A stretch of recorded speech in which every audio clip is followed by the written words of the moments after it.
Welcome, ladies and gentlemen. Thank you so much for your great support always. I usually don't take it for granted. By supporting me again in this video, just do me a favor, ensure you like the video. I will appreciate you so much for that like. Thank you so much, ladies and gentlemen, for that like. Now, Kenyans and Africa at large, have you seen the photos coming from China, as William Ruto is among those African presidents aligning themselves, having a photo together with their wives in the name of meeting one president? And there's something that William Ruto, during his address where he get a standing ovation, saying that going forward, they were not going to be summoned, all these African presidents, just to go travel and have a meeting with just one president, meeting over 50 African presidents. Then when I watched the photos coming from China, William Ruto is among those individuals who took photos, with other African presidents, together with one person, that is president of China, in the name of discussing development. But William Ruto said that they were being humiliated, underrated as African presidents, as they were just being summoned to just and go and meet one president. But William Ruto told his fellow African presidents that we were not going to do such mistake again. Listen to William Ruto. They want to invite 50 heads of state. So we go to a meeting. Just explain to me what kind of outcome you expect where 50 heads of state are sitting. Everybody is asked for speak to 1.5 minutes. You speak to for 1.5 minutes. What kind of engagement are you going to get?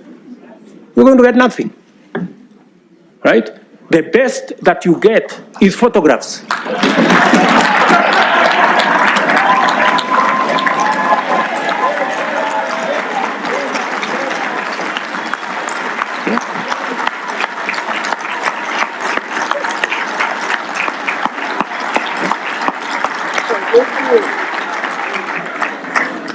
That's it.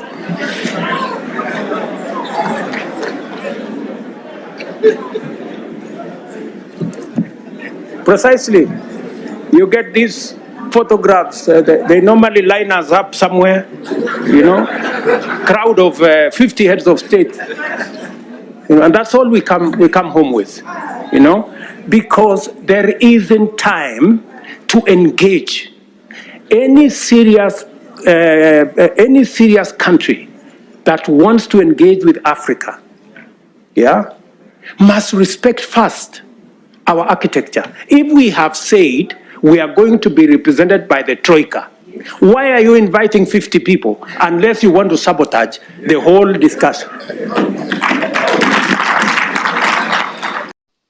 The question is, what changed and what happened? Because it seems like William Ruto is a double-speak president. What he says is not what he usually do. Convincing African presidents not to attend such kind of meetings.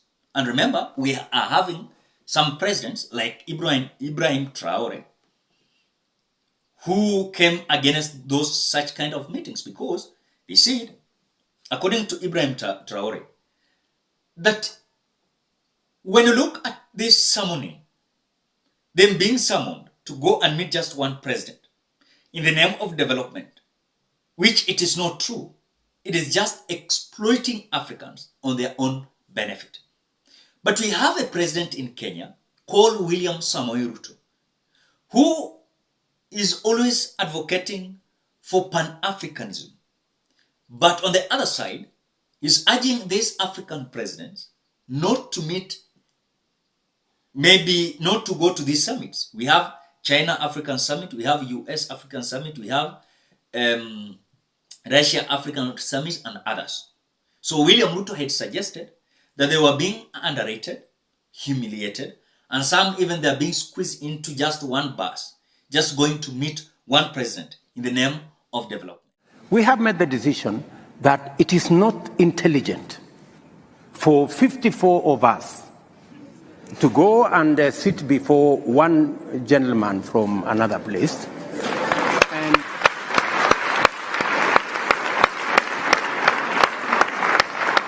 I mean, and sometimes we are mistreated. Yeah. You know, we are loaded into buses like school kids. You know, and it's not. So the simple question that I usually ask myself, which I have no answers. Will William Ruto come a time to realize that he's double speaking and what he's saying is not what he's doing? I expected William Ruto's decision not to be part and parcel of those summits. But I never knew that the man does not mean what he's saying. So again, he's in China. He aligned together with other African presidents, and you saw their wives there in the name of development. But remember, these people usually have their intention and also the benefit they usually have in Africa, simply exploiting us totally. So when you look at people like Ibrahim Traore and other African presidents who are usually against these summits, they usually just send their representatives, but they usually don't go. But we have a president in Kenya who will say that it is unnecessary to attend such meetings, but he will be number one, arriving in those meetings. So what's wrong with William Ruto? Nini mbaya naye? And he will continue to do day in, day out. That is whatever William Ruto is doing. So I think for me, William Ruto does not deserve to call himself a Pan-Africanist. Because when you are in Africa, you wear Kaunda suits. While attending these summits, you usually wear suits. Suits, not Kaunda suits, that you usually wear while in Kenya or addressing some African summits. So the question is William Ruto a real changer, or is just a double-speaking president that has no solution, not only for Kenya, but also to Africa?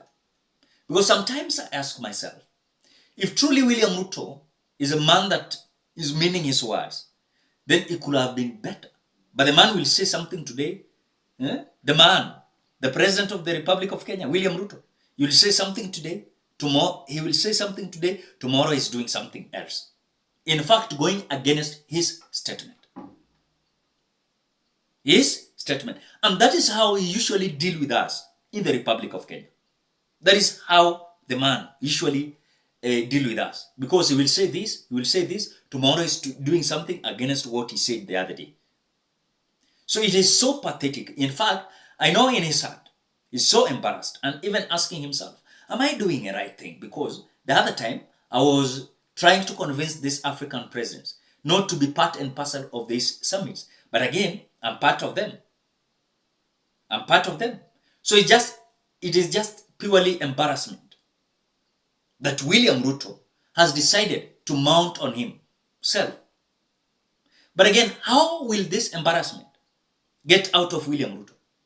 It will not. Why? Because the man is so determined, robust. How is going to lie to Kenyans and Africans day in, day out?